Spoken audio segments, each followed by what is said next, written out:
कपड़े सफाई व चमक का डबल धमाका। गोगा लाए है डबल एक्सल। वॉशिंग मशीन एवं कपड़े दोनों को रखे सुरक्षित। Goga double axle.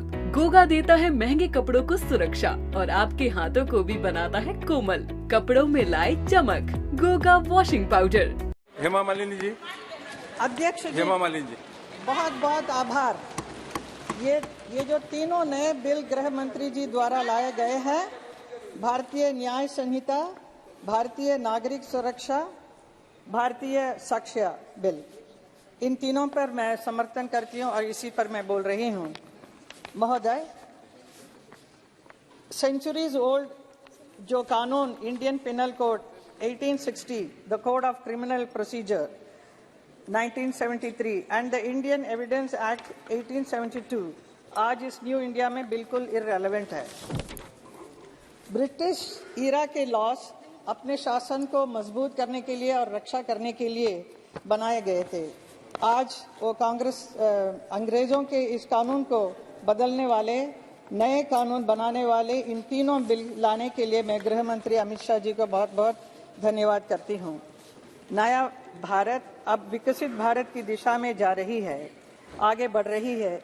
एक और जहां मोदी जी देश का नाम दुनिया में आगे लेकर जा रहे हैं, वहीं हमारे गृह मंत्री अमित शाह जी देश में न्याय, शांति और सुरक्षा सुनिश्चित करने के लिए अथक परिश्रम कर रहे हैं। नए कानून में पेनाल्टी का जो प्रोविजन किया गया है, अपराध और स्पेशली महिलाओं के विरुद्ध अपराध करने की सोचने पर भी अपराधियों के रूह कांपने लगेंगी। नए कानून के तहत गैंग रेप के दोषियों को 20 साल की सजा या आजीवन कारावास की सजा सुनाई जा सकती है।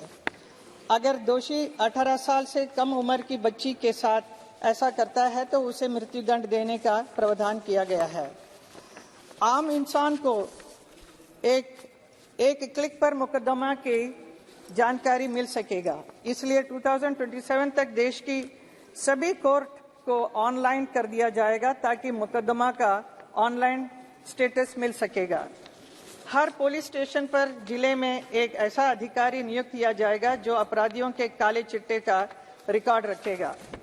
इन नए कानूनों से भारत अपराध मुक्त बनेगा और सभी नागरिकों को समय से न्याय मिलेगा, उनके अधिकारों की रक्षा होगी।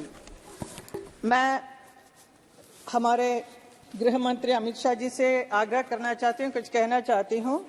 भारत की महान परंपरा में हर जीव को ईश्वर के साथ जोड़कर देखा जाता है। हमारे संविधान के आर्टिकल 51A में कहा गया है कि हर जीवित प्राणी के प्रति सहानुभूति रखना भारत के हर नागरिक का मूल कर्तव्य है। अभी पूनम महाजन जी भी इसी बात के बारे में कहा था। लेकिन जानवरों के साथ बहुत क्रूरता बढ़ती जा रही है। ऐसी घटनाएं अभी बहुत ही देखने को मिलता है। हाथी, गाय, बैल, बंदर, कुत्ता, खच्चर ऐसे एनिमल के साथ बहुत ही दुर्व्यवहार करते हैं, अत्याचार करते हैं। खास तौर पर पेट एनिमल्स को घर में रखकर भी उसके साथ ऐसे व्यवहार करते हैं कि बहुत ही दुख होता है। हम एनिमल लवर्स को we feel absolutely very sad about it. तो ये इसलिए हो रहा है कि इसके ऊपर कोई स्ट्रिक्ट कानून नहीं होने की वजह से जो 63 इयर्स के पहले जो कानून बनाया था उसके हिसाब से 50 या 100 रुपीस पेनाल्टी लगता है जो ये क्रूरल्टी करते हैं एनिमल के ऊपर, इनके ऊपर। लेकिन इस एक्ट को बदलने के लिए मैं आपसे आग्रह करती हूँ। जानवर अपने अधिकार तो नहीं मांग सकते, हम ही लोग उनके लिए बात कर सकते हैं। मैं पार्लियामेंट में भी इस विषय को पहले भी उठाया था और पार्लियामेंट के बाहर भी मैं पेट ऑर्गेनाइजेशन के साथ जुड़ी हुई हूँ। प्रधानमंत्री जी को भी मैंने चिट्ठी लिखी है। मैं गृह मंत्री जी से कहना चाहूंगी कि जिस प्रकार सिटीजन्स के राइट्स को प्रोटेक्ट करने के लिए, जस्टिस इंश्योर करने के लिए क्राइम फ्री भारत के लिए नए कानून लाए हैं, उसी प्रकार एनिमल के राइट्स को प्रोटेक्ट करने के लिए, जस्टिस इंश्योर करने के लिए और crime against animal free Bharat के लिए prevention of cruelty to animal act 1960 में बदलाव कर एक नया एक्ट लाया जाए ताकि एनिमल के खिलाफ क्रूयल्टी पर रोक लगे। अमित शाह जी के बारे में मैं कहना चाहूंगी, जो कहते हैं वो करते हैं, लेकिन जो नहीं कहते हैं जरूर करते हैं। भारत की एकता और अखंडता के लिए, भारतवासियों की सुरक्षा, न्याय और कल्याण के लिए अमित शाह जी का जो समर्पण है, परिश्रम है, उसका ही परिणाम है कि आज हम प्रभावशाली भारत देख रहे हैं। मोदी जी और अमित शाह जी के नेतृत्व में एक ना मैं कहूंगी, लहराएगा तिरंगा अब सारे आसमान पर। भारत का ही नाम होगा सबकी जुबान पर।